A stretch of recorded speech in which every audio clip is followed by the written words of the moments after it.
Kiruna, eine Stadt gebaut auf einem riesigen Schatz. Denn verborgen im Fels liegt Eisenerz von einer Reinheit, wie es kaum sonst wo auf dem Erdball zu finden ist.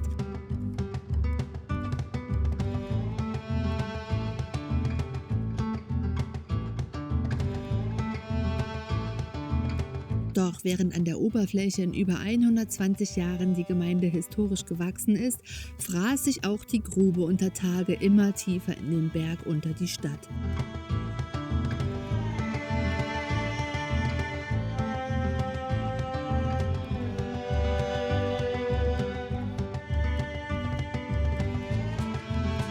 So tief, dass die Bodenstabilität der ganzen Region in Gefahr ist. Deswegen muss Kiruna weichen. Eine ganze Stadt zieht um. Eine packende Atmosphäre, die uns vollständig in ihren Bann gezogen hat. Und los geht's.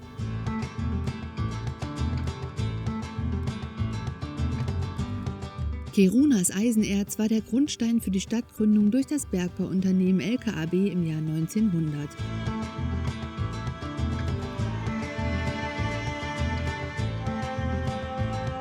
Doch trotz dieser langen Abbauhistorie sind die Eisenerzvorkommen noch längst nicht erschöpft.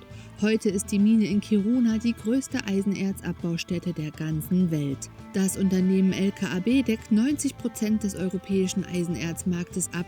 Es wird so viel Eisenerz gefördert, dass man damit 6 Eiffeltürme bauen könnte. Jeden Tag. Hallo ihr Lieben und herzlich willkommen zu einer neuen Folge. Wir haben es geschafft nach Kiruna, hier ganz im Norden von Schweden. Ich stehe hier, habe eine phänomenale Aussicht auf diese ganze riesengroße Eisenerzgrube, die größte der Welt, und das höchste Gebirge bzw. den höchsten Berg Schwedens, den Kebnekaise, den sieht man hier auch. Und ja, dieses Licht ist gerade richtig schön. So Sonnenuntergang, es ist schön mild, wir hatten heute glaube ich nochmal 18 Grad. Man sieht nachts schon die Sterne. Im Laponia Naturum haben wir gelesen, im Stora Sjöfallet Nationalpark, dass die Samen immer dann sagen, der Sommer sei zu Ende, wenn man nachts am Himmel die Sterne wieder sieht. Das war diese Nacht der Fall. Es war auch 6 Grad, also richtig kalt. Die Heizung lief zumindest die erste Hälfte der Nacht. Ja, und jetzt haben wir aber nochmal so richtig schönes, mildes Spätsommerwetter. Ja, jetzt zeige ich euch erstmal ein bisschen was von der Stadt.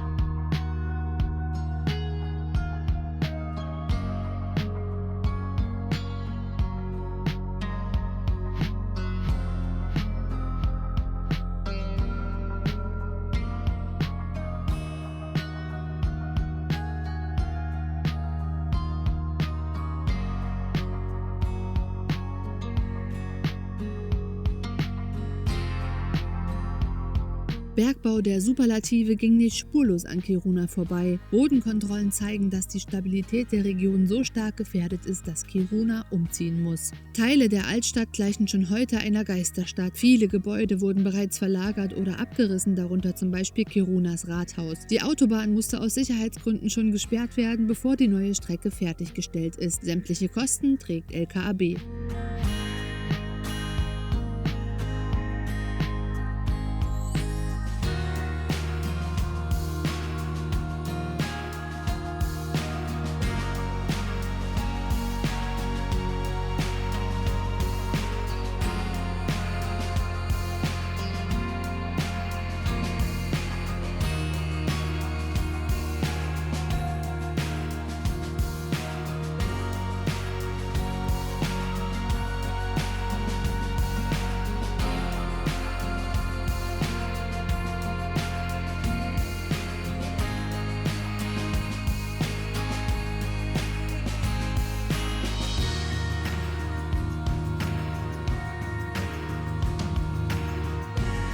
Noch am alten Platz steht Kirunas imposante Holzkirche. Sie wurde 2001 zum schönsten Gebäude Schwedens gewählt und ist eines der größten Holzbauwerke des ganzen Landes. Die Gemeinde möchte ihre Kirche erhalten. In einem Mammutprojekt ist daher der Umzug des Gebäudes als Ganzes geplant. Auf einen riesigen Hänger verladen soll die Kirche ins neue Stadtzentrum transportiert werden, das etwa 3 Kilometer weiter östlich bereits entsteht.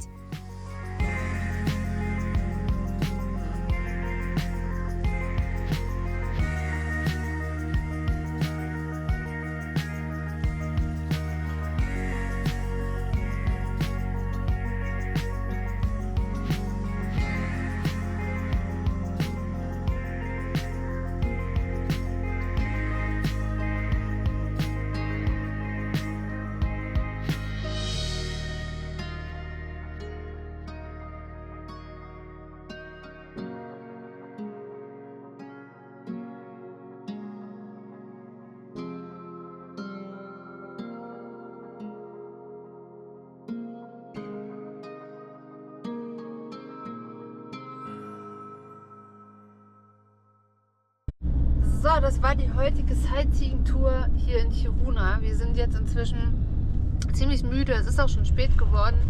Hier von unserem Platz, auf dem wir heute die Nacht verbringen wollen, haben wir eine unfassbare Sicht bis nach Norwegen. Man sieht da schon am Horizont die norwegischen Berge. Die Sonne geht im Westen unter, das ist richtig schön.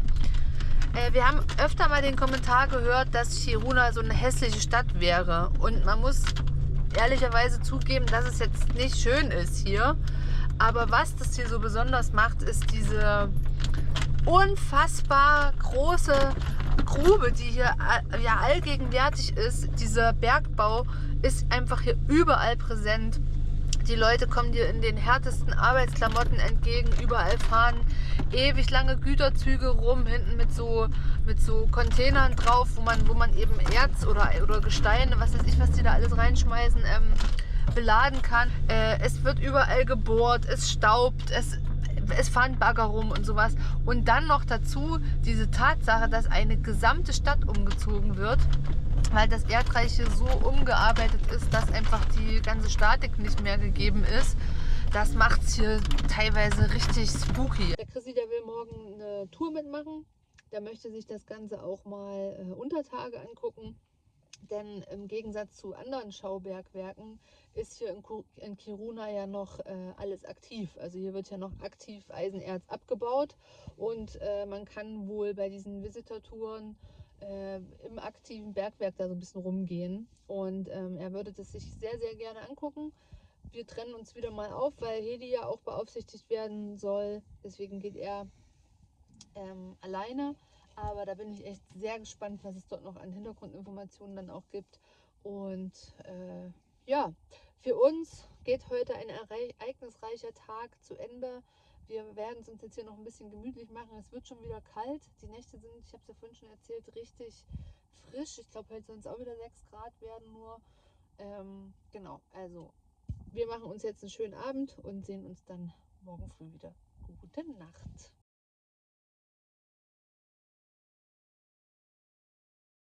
Guten Morgen hier erneut aus Kiruna.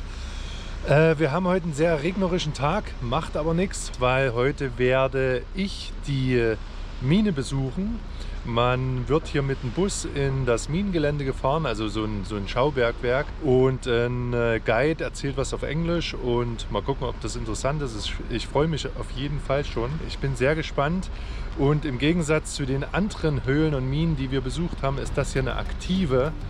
Und ja, mal gucken, was es zu sehen gibt. Ich freue mich.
So, das war der Bus, mit dem wir rein und wieder rausgefahren sind.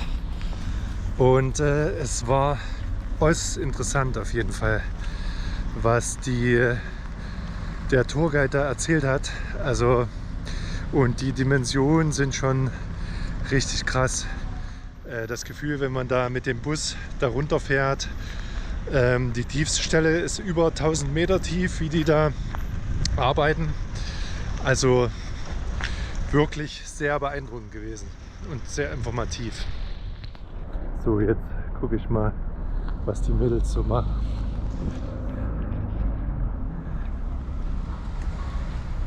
Hallo! Oh, Papa! Wir gehen jetzt noch eine Runde Gassi und dann werden wir die Stadt auch schon verlassen und weiter Richtung Norden fahren. Hedi, komm! Viele haben geschrieben, ja, in Kiruna gibt es ja nicht viel für Touristen, kein großes Angebot.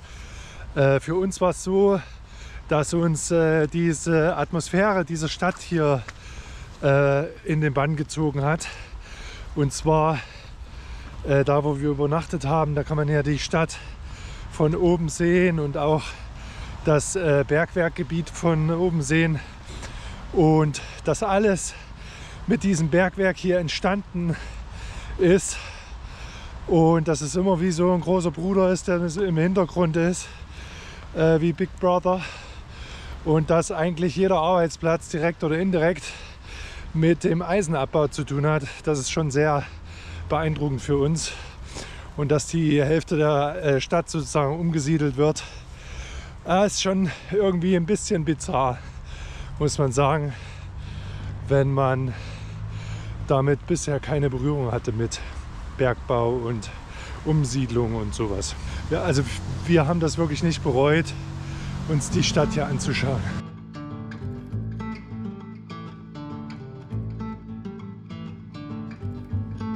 Die gespenstische Vorstellung, in einer Stadt zu leben, die in ihrem derzeitigen Dasein nicht mehr sicher ist, hat uns vollständig gefesselt. In den meisten Wohnhäusern um den Stadtkern herum scheint sich das Leben völlig normal abzuspielen, während im Hintergrund im Stundentakt hunderte Meter lange Güterzüge in die Mine einfahren.